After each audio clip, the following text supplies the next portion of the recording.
Halo, Assalamualaikum warahmatullahi wabarakatuh. Perkenalkan, nama saya Arif Kurniawan dari kelas akuntansi keuangan dengan nomor NIM 213111012 akan menjelaskan tentang HAM, hak asasi manusia. Apa sih itu hak asasi manusia? Hak dasar yang melekat dimiliki setiap manusia sebagai anugerah Tuhan Yang Maha Esa sejak dari lahir dan tidak bisa diganggu-gugat. Landasan pengakuan terhadap HAM. A. Landasan pertama langsung, yaitu kodrat manusia. Yang kedua, landasan Tuhan menciptakan manusia sama, kecuali perbedaannya takwanya. HAM, natural right, menurut John Locke 1632 sampai 1704, hak-hak alamiah manusia, hak untuk hidup, hak kemerdekaan, hak memiliki. Yang kedua, human right atau Eleanor Roosevelt. Piagam PBB tentang Deklarasi Universal of Human Rights 1948. 1. Hak berpikir, mengeluarkan pendapat. 2. Hak memiliki sesuatu. 3. Hak mendapatkan pendidikan dan pengajaran. 4. Hak menganut aliran kepercayaan atau agama. Yang kelima, hak untuk hidup. Di Indonesia, Undang-Undang Nomor 39 Tahun 1999 tentang hak HAM menerangkan: A. Hak untuk hidup. B. Untuk berkeluarga. C. Hak mengembangkan diri. D. Hak keadilan. E. Hak kemerdekaan. Sejarah perkembangan HAM. 1. Perkembangan HAM masa sejarah. Pada zaman Nabi Musa alaihissalam, yaitu membebaskan umat Yahudi dari perbudakan. Hukum Hammurabi di Babilonia, yaitu jaminan keadilan bagi warga negara. Yang ketiga, Sokrates tahun 469 sampai 399 sebelum Masehi. Plato, Aristoteles, yaitu ajaran untuk mengkritik pemerintah yang tidak berkeadilan, cita-cita dan kebijaksanaan. Yang keempat, Nabi Muhammad SAW, yaitu membebaskan bayi wanita dari penindasan bangsa Quraisy. Masa kedua yaitu perkembangan HAM di Inggris.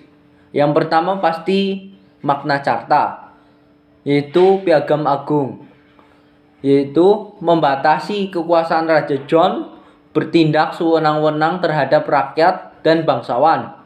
Yang kedua, Petition of Right tahun 1628, yaitu tentang pertanyaan tentang hak-hak rakyat, jaminan pajak, pungutan harus dengan persetujuan warga negara, tidak boleh dipaksa terima tentara di rumah, tentara tidak boleh gunakan hukum perang pada masa damai. Yang ketiga, Habeas Corpus Act tahun 1679, yaitu undang-undang mengatur tentang penahanan seseorang tahanan segera diperiksa dalam waktu 2 hari setelah ditahan. Alasannya, penahanan harus disertai bukti yang sah menurut hukum. Yang keempat, Bill of Rights tahun 1689, undang-undang yang diterima Parlemen Inggris untuk perlawanan terhadap Raja James II, yaitu kebebasan dalam pemilihan anggota parlemen, kebebasan dalam berbicara, mengeluarkan pendapat, pajak, undang-undang, pembentukan tentara seizin parlemen, hak warga negara, memeluk agama, kepercayaan masing-masing. Parlemen berhak mengubah keputusan raja. Yang ketiga, perkembangan HAM di Amerika Serikat, yaitu didasari pemikiran John Locke.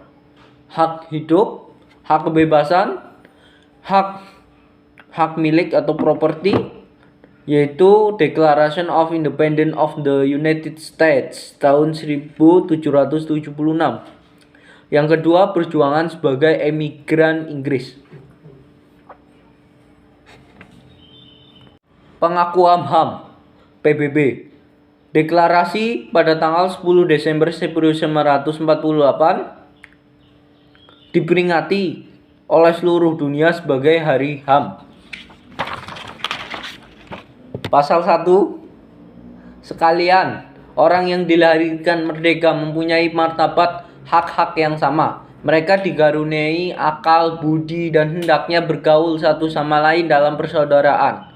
2. Sidang Majelis Umum PBB 1966, yaitu Covenant on Human Rights dalam hukum internasional, diratifikasi negara-negara anggota PBB.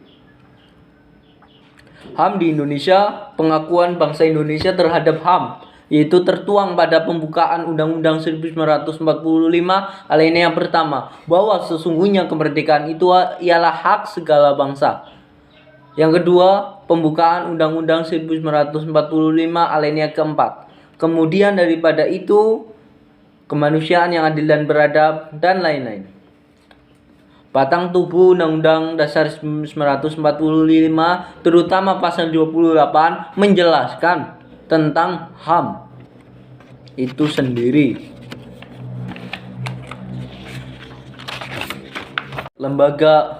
Pembentukan lembaga HAM di Indonesia.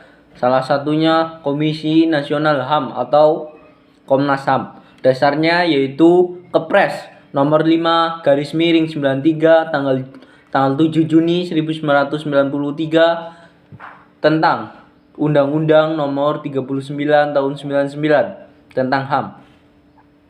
Lembaga mandiri, kedudukan setingkat lembaga negara yang lain. Fungsi pengkajian, penelitian, penyuluhan, pemantauan, mediasi HAM.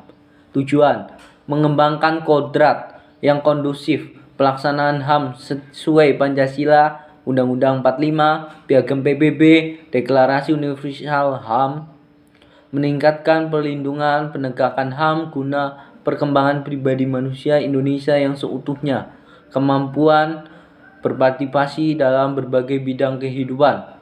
Yang kedua, pengadilan HAM. Dasar Undang-Undang nomor 26 tahun 2000 tentang pengadilan HAM. 1. Pengadilan khusus di lingkungan pengadilan umum berkedudukan di kabupaten atau kota. Yang kedua, khusus bertugas berwenang memeriksa, memutus pelanggaran HAM berat termasuk di luar batas teritorial wilayah RI oleh WNI. Yang ketiga, pengadilan HAM ad hoc dibentuk atas usul DPR dengan kepres peristiwa pelanggaran HAM berat sebelum terbit Undang-Undang nomor 26 tahun 2006. Yang keempat, Komisi Kebenaran dan Rekonsiliasi dibentuk berdasarkan undang-undang atau alternatif penyelesaian di luar pengadilan HAM. 5. Contoh lembaga swadaya masyarakat atau LSM, yaitu 1. Kontras, Komisi untuk Orang Hilang dan Tindak Kekerasan. Yang kedua, YLBIH, Yayasan Lembaga Bantuan Hukum Indonesia. Yang ketiga, LSAM atau Lembaga Studi dan Advokasi Masyarakat. Yang keempat, HRW atau Human Rights Watch. B. Konvensi Internasional tentang HAM, yaitu wujud nyata kepedulian masyarakat internasional terhadap HAM. Salah satunya The International on Civil Political Rights tahun 1966.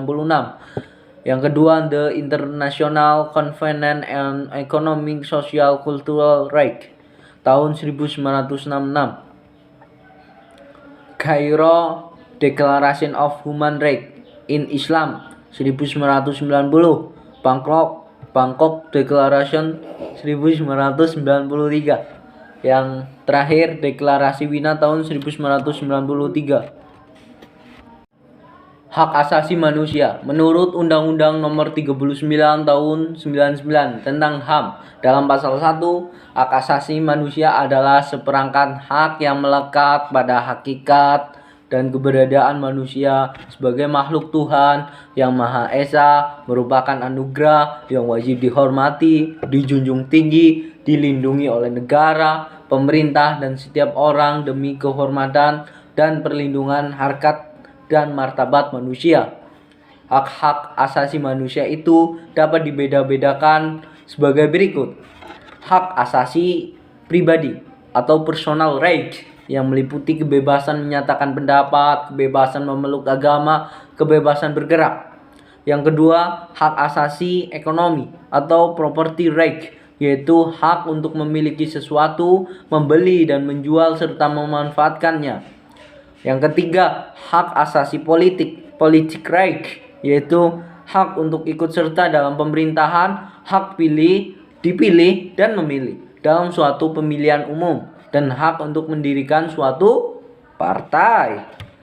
Hak asasi sosial dan kebudayaan sosial atau social and cultural right, misalnya hak untuk memilih pendidikan dan hak untuk mengembangkan kebudayaan.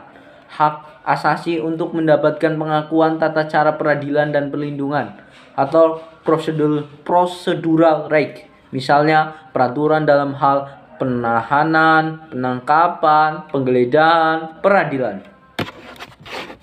Prinsip-prinsip pelaksanaan HAM di Indonesia. 1.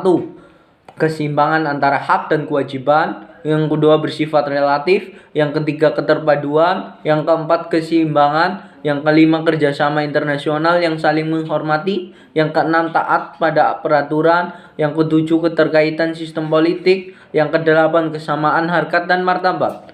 Yang ke-9, prinsip memperoleh menuntut perlakuan yang sama. Yang ke-10, pelindungan masyarakat adat. Yang 11, mendahulukan hukum nasional. Yang ke-12, tanggung jawab pemerintah dong.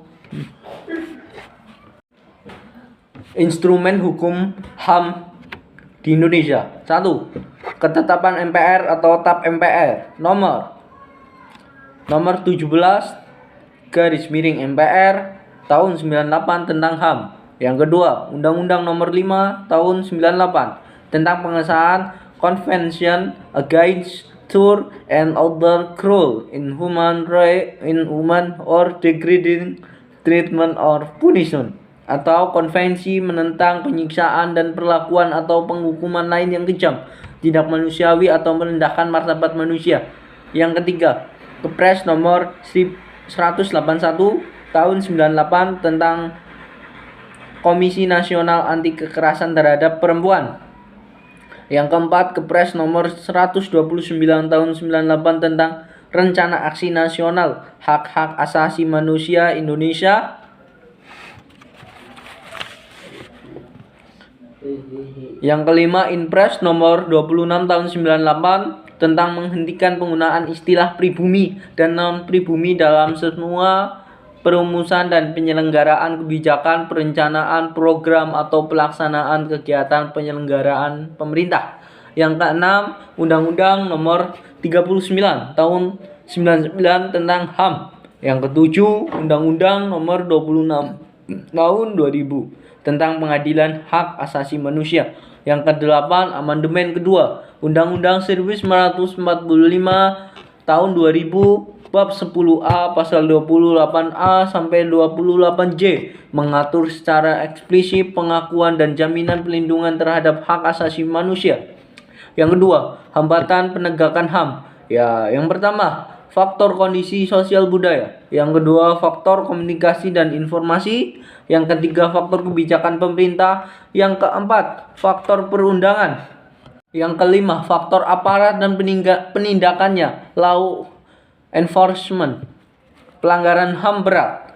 Perihal pelanggaran berat yang dimaksudkan sesuai dengan Undang-Undang nomor 26 tahun 2000 tentang Pengadilan HAM mencangkup kejahatan genosida dan kejahatan kemanusiaan. Apa itu kejahatan genosida dan kemanusiaan? Yang pertama, genosida adalah setiap perbuatan yang dilakukan dengan maksud untuk menghancurkan suatu, memusnahkan seluruh atau sebagian kelompok bangsa, ras, kelompok etnik, kelompok agama dengan cara membunuh, mengakibatkan penderitaan fisik, menciptakan kondisi yang mengakibatkan kemunasan terhadap kemanusiaan adalah suatu perbuatan yang dilakukan sebagai bagian dan serangan yang meluas atau sistematik yang diketahui bahwa serangan tersebut ditunjukkan langsung terhadap penduduk sipil berupa pembunuhan, pemusnahan, perbudakan, pengusiran atau pemindahan penduduk secara paksa,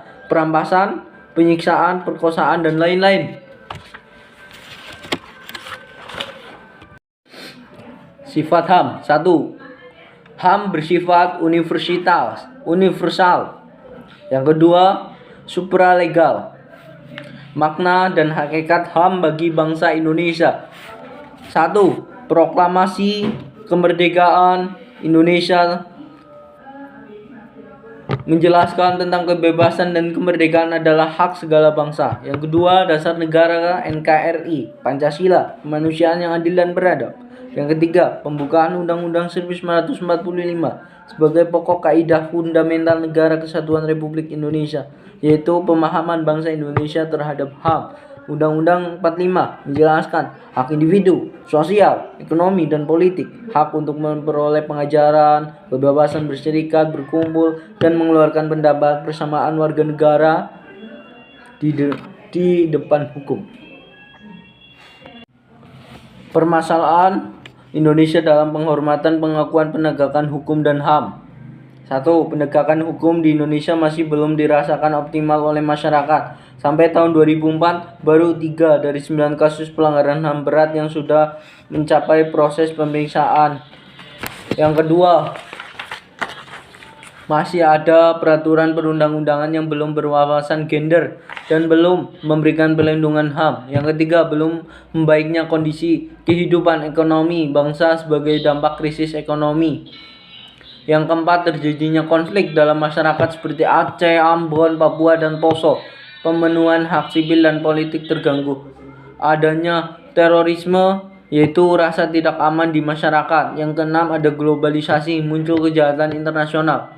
Hasan Wirayuda tahun 2005, permasalahan HAM menjadi sorotan dunia. 1. Situasi HAM di Papua. Yang kedua, situasi di Aceh, Papua, dan peradilan ad hoc Timur. Yang ketiga, kebebasan pers. Sekian dari saya. Wassalamualaikum warahmatullahi wabarakatuh. Bye bye. Sampai jumpa lagi.